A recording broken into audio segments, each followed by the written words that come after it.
그리스도께서 이미 육체의 고난을 받으셨으니 너희도 같은 마음으로 갑옷을 삼으라. 이는 육체의 고난을 받은 자가 죄를 그쳤음이니 그 후로는 다시 사람의 정욕을 쫓지 않고 오직 하나님의 뜻을 쫓아 육체의 남은 때를 살게 하려 하느니라. 할렐루야. 아멘. 전후좌우에 앉으신 분들과 이렇게 인사하겠습니다. 예수님이 나의 갑옷입니다. 예수님이 나의 방패이십니다. 인사하겠습니다. 나의 갑옷입니다. 나의 갑옷입니다. 오늘 말씀 제목처럼 예수님을 갑옷 삼으심으로 세상에서 평탄하시고 안전하시기를 예수님의 이름으로 축원합니다. 아프리카에 있는 사막에 가면 사막 가운데 녹슨 펌프가 하나 덜렁 있습니다. 그리고 그 펌프 옆에는 물이 가득 차 있는 작은 물병 하나가 달려 있는 것을 볼 수 있습니다. 그리고 그 펌프 옆에 작은 글씨로 이렇게 써 있습니다. 이 물은 절대로 마시는 물이 아닙니다. 펌프에 붓는 마중물입니다. 이 마중물이 없으면 절대로 물을 퍼올릴 수가 없습니다. 라고 써 있습니다. 여기서 마중물이라고 하는 것은 펌프에 붓는 물을 말하는 것입니다. 이 마중물을 펌프에 넣고 열심히 펌프질을 하면 물이 콸콸콸 쏟아져 나옵니다. 부은 물에 몇백 배, 몇천 배의 물이 쏟아져 나오는 것입니다. 목마른 사막의 사람들에게는 아주 절실한 물입니다. 생명과도 같은 물입니다. 그러나 그 목마름을 해결해 주기 위해서는 마중물이라는 희생이 있어야 한다라고 하는 거예요. 이 마중물이 없이는 아무리 펌프질을 해도 물은 한 방울도 나오지 않는다는 것입니다. 우리의 삶도 마찬가지입니다. 희생이 없고 얻으려고만 하기에 인생의 펌프가 제대로 작동하지 않는 경우가 너무나도 많은 것을 우리는 볼 수 있습니다. 우리가 진정한 그리스도인이 되려고 한다라고 하면 우리는 무엇보다도 희생부터 우리는 배워야 할 것입니다. 그것이 바로 예수님의 가르치심이시고 예수님의 사랑의 실천인 것입니다. 그래야 내 인생의 펌프가 원활하게 돌아갈 수 있는 것입니다. 누구에게 배워야 한다고요? 예수님에게 배워야 한다라고 합니다. 마중물이라고 하는 펌프 옆에 있는 이 작은 물 하나가 많은 사람들을, 목마른 사람들을 살리는 것처럼 우리도 예수 그리스도의 온전한 믿음의 사람이 되어서 세상을 살리는 마중물과 같은 인생을 살아야 될 줄로 믿습니다. 때로는 사막에 버려진 펌프들을 보면 하나같이 마중물이 없는 녹슬고 더러워진 펌프밖에 없다는 것입니다.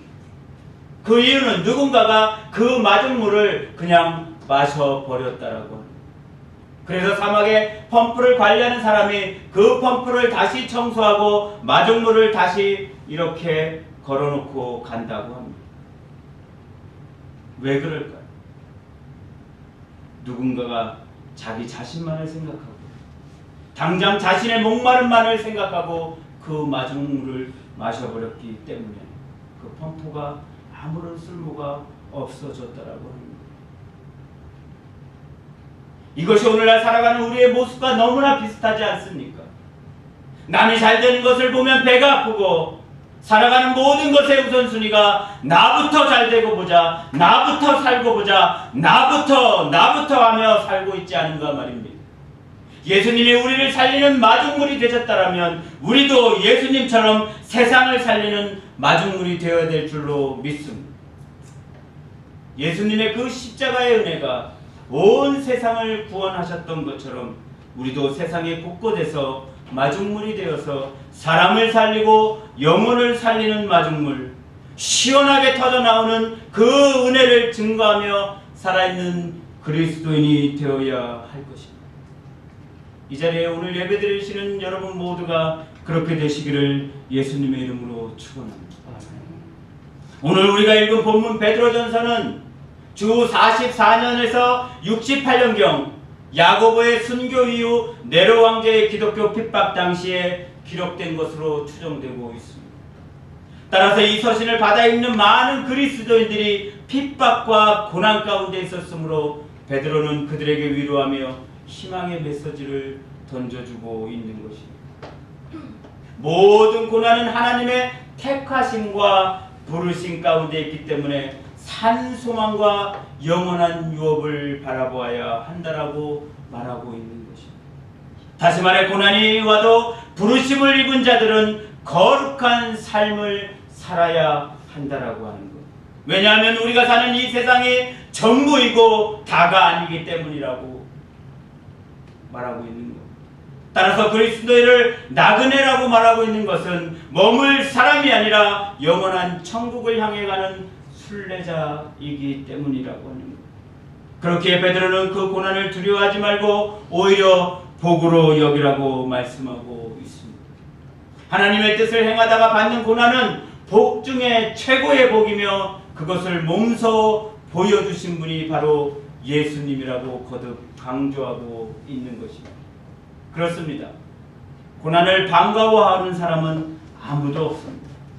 누구나 고난이 닥쳐오면 두려워하고 원망하고 도망치고 싶은 것이 사람입니다. 저에게도 역시 고난이라는 두 글자는 그리 달갑지 않은 선물입니다. 그러나 오늘 우리가 읽은 말씀을 보니까 육체의 고난을 받은 자는 죄를 그쳤으니 라고 말씀하고 있습니다. 다시 말해 고난 가운데 고난 중에 죄가 씻긴다는 말씀입니다. 그렇습니다. 예수님께서 당하신 고난과 죽음에 동참한 그리스도인에게는 죄의 유혹과 권세가 이기지 못하고 결국에는 끊어지게 된다라고 합니다. 이로써 우리는 깨끗한 삶을 영위하는 성화와 같은 그 한 과정을 체험하게 된다라고 말씀하고 있는 것입니다. 그래서 오늘 베드로는 우리에게 예수님과 같은 마음으로 무장함으로 죄의 권세가 지배할 수 없는 성화의 삶을 살도록 권면하고 있는 것입니다. 사도 바울은 무엇이라고 얘기했습니까? 고난이 우리에게 유익하다라고 말했습니다. 고난은 유익한 것입니다. 이 사실을 마치 다니엘의 세 친구가 풀무불 속에서 고난을 믿음으로 승화시켰던 것처럼 우리도 고난을 믿음으로 변화시키는 기적의 사람이 되기를 소원합니다. 그리고 또 한 가지, 우리가 인생의 풀무불 속에 던져졌을 때 그것을 피하려고만 바둥거리지 말고 이렇게 한번 생각해 보기를 원합니다. 다니엘의 세 친구는 비록 그 옷차차도 옷자락 하나도 그을리지 않고 타지 않았지만 하나님, 내 옷은 나의 가짜 믿음과 위선과 교만은 다 타버리기를 원합니다.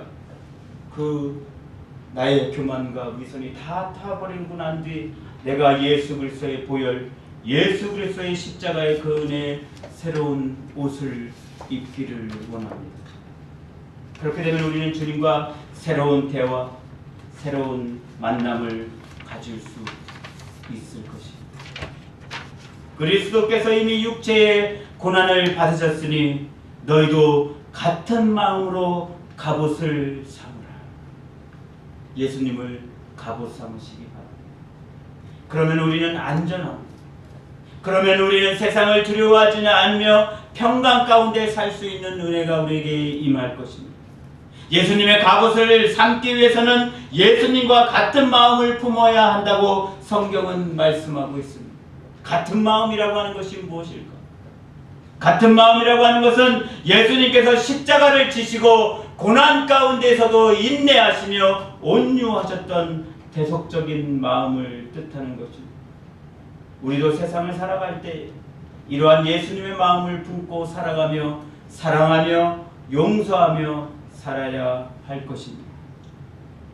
따라서 예수님의 말씀과 예수님의 마음을 헤아릴 수 있는 우리 한미 가족들 되시기를 다시 한번 축원합니다. 나는 비록 부자도 아니고 높은 지위에 있는 것도 아니지만 매 순간순간마다 주님이 내 안에 채워주시는 은혜가 큰 위로가 되고 기쁨이 되고 큰 감사로 살아가게 하시니 하나님, 내 살아가는 하루하루가 내게는 큰 기적이고 감사가 됩니다라는 아름다운 고백이 떠나지 않는 사람이 주님을 갑옷 삼은 자의 삶의 특징이라고 합니다. 오늘 안타까운 현실은 세상보다도 교회 안에 복음이 너무나도 죽어 있다라고 하는 겁니다. 그래서 십자가 안에서 다시 깨어져야 할 사람이 교회 안에 넘쳐나고 있다라고 하는 겁니다. 하나님의 사랑 앞에서 그 굽고 교만한 마음이 녹아져 버려야 할 사람이 교회 안에 가득하고 예수 그리스도의 이름 앞에 자기 자신이 완전히 산산조각이 나는 은혜를 받아야 할 사람이 교회 안에 너무나도 많이 있다라고 하는 것입니다. 교회 안에 다시금 예수 그리스도의 피 묻은 복음이 생생히 들려져야 하고 성령의 역사를 다시 한번 경험하고 체험하며 복음 안에 다시 태어나야 할 사람이 교회 안에 너무나 많이 있다라고 합니다. 껍데기만 무늬만 크리스찬이 아니라 예수님과 같은 마음을 가진 그리스도인이 필요하다라고 하는 거예요. 예수님을 갑옷 삼은 주인 삼은 그리스도인이 필요하다라고 하는 것입니다. 그렇지 않고서는 교회조차도 안심할 수 없는 그런 상황이 되어버렸습니다. 제가 여러분에게 질문 하나 할까요? 교회를 수십 년 다니거나 꽤 오래 다녔는데 왜 믿음이 생기지 않을까요? 믿음을 주지 못하는 교회의 문제일까요? 아니면 비단 목회자의 문제일까요? 그렇다면 과연 교회는 믿음을 주고 없던 믿음을 생기게 하고 만드는 곳인가요? 교회가 믿음을 만들어내나요? 문제는 우리가 예수님이 핏값 주고 사신 이 아름다운 교회를, 그 무엇과도 바꿀 수 없는 교회를 그냥 다니기만 하니까 믿음이 안 생기는 것 아닙니까? 다시 말해, 우리가 이 예수님의 핏값 주고 사신 교회에서도 세상에서 살았던 그 삶의 모습 그대로 살려고 하기 때문에 우리에게 아무런 능력이 없는 것이 아닌가 말입니다. 세상에서 손해를 보면 큰일 날 사람처럼 악착같이 살다가 교회에서도 조금이라도 손해보지 않으려고 그렇게 찾아오지 않으셨습니까? 악착같이 나만 은혜를 받고 나만 누리겠다라고 눈에 불을 켜고 달려들고 있지는 않으십니다.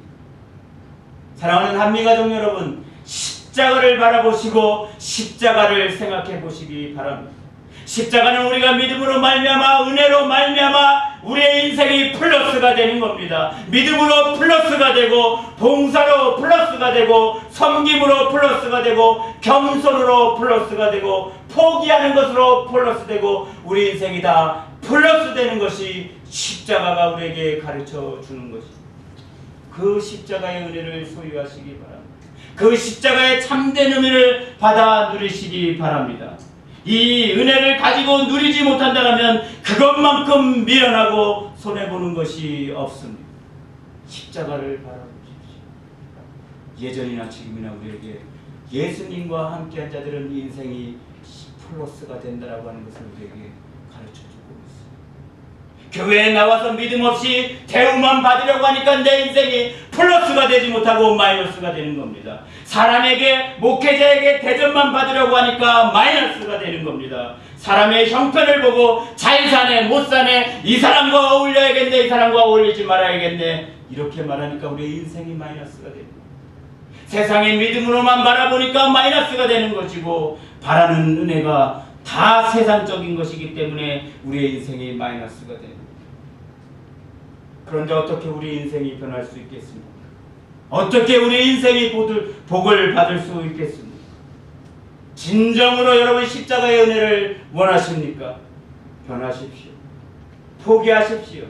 내려놓고 모든 것을 비우고 버리시기 바랍니다. 내 빈자리를 하나님이 채우시면 여러분의 인생이 플러스가 될 줄로 믿습니다. 이것이 주님이 갑옷되는 자의 삶입니다.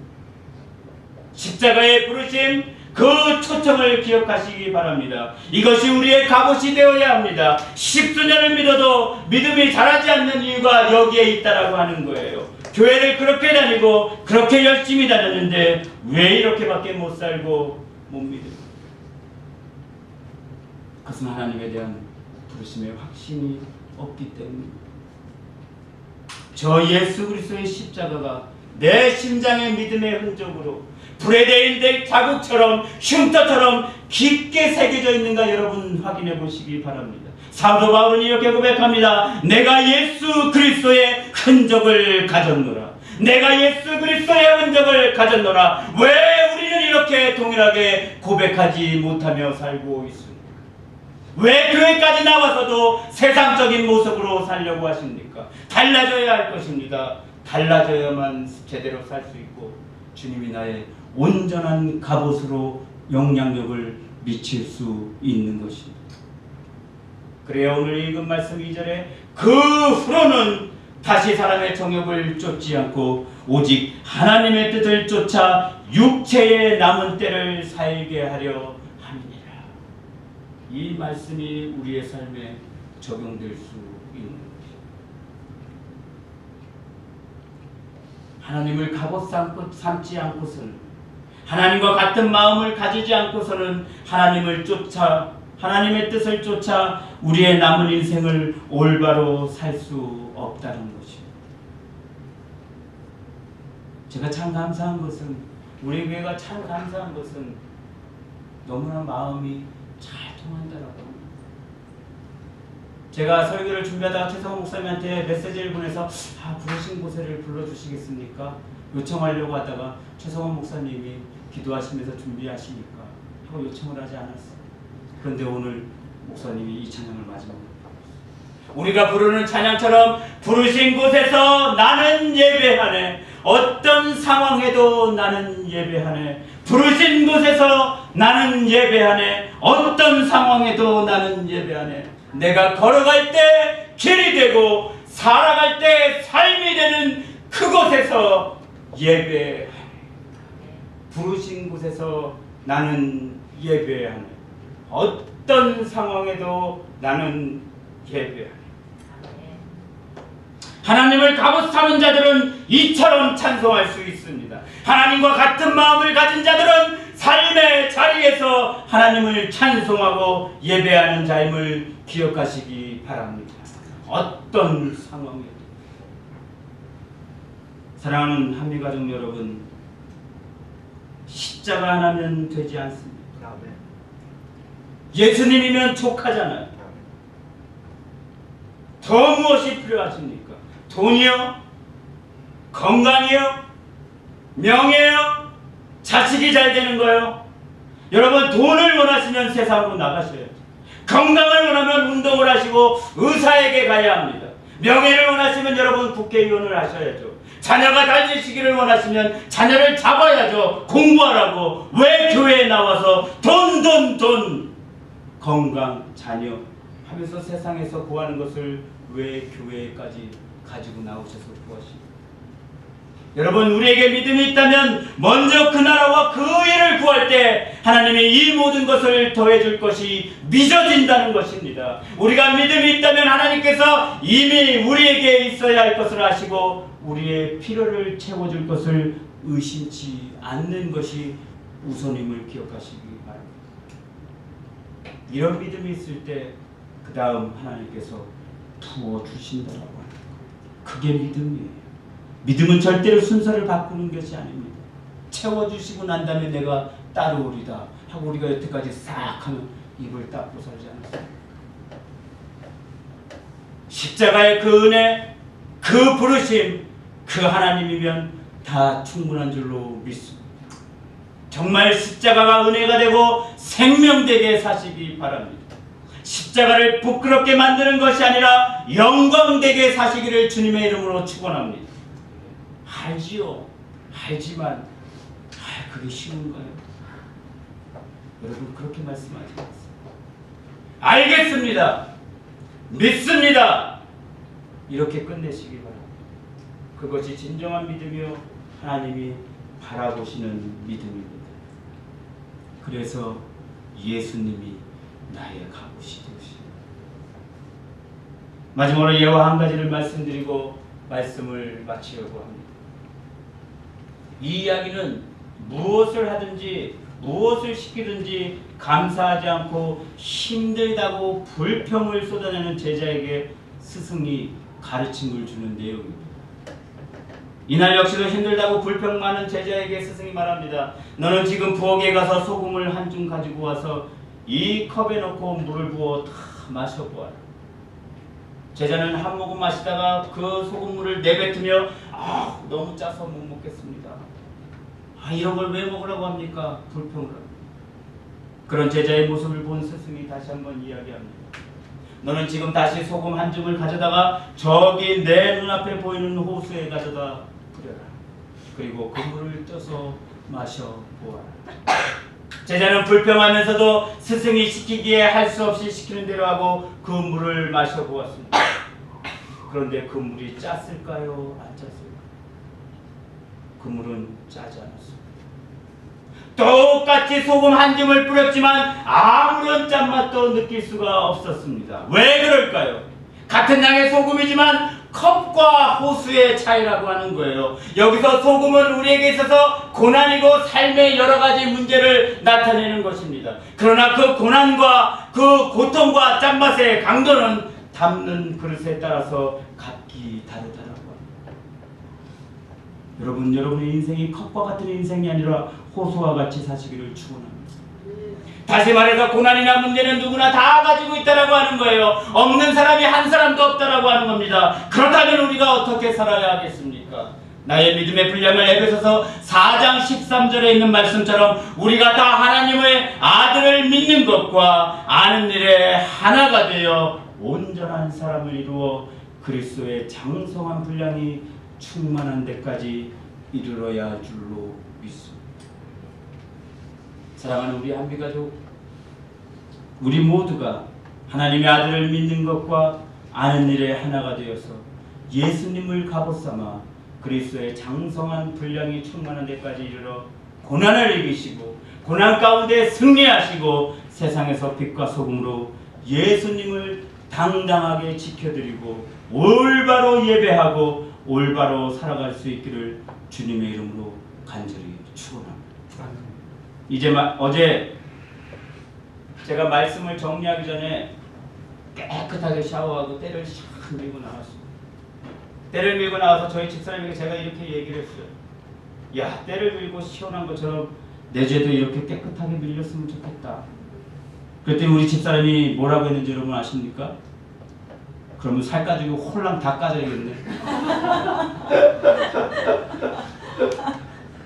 저는 그 말을 듣고 저희 집사람에게 이렇게 대답했습니다. 야, 때를 한 번만 밀고 안 미냐?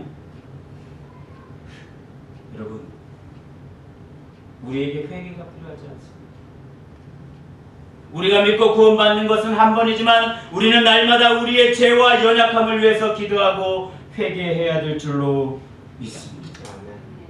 우리 몸이 더럽고 우리의 몸에 때가 있으면 우리가 계속해서 때를 미는 거죠.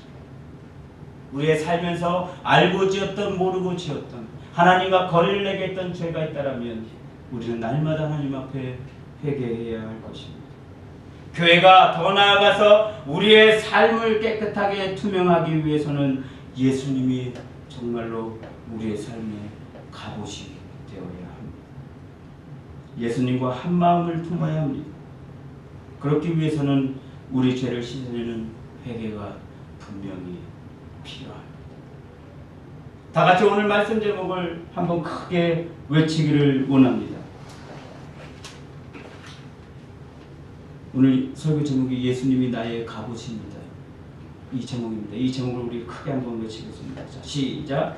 예수님이 나의 갑옷입니다. 아멘. 아멘. 믿으십니까? 아멘. 예수로만 사시기를 다시 한번 축원합니다.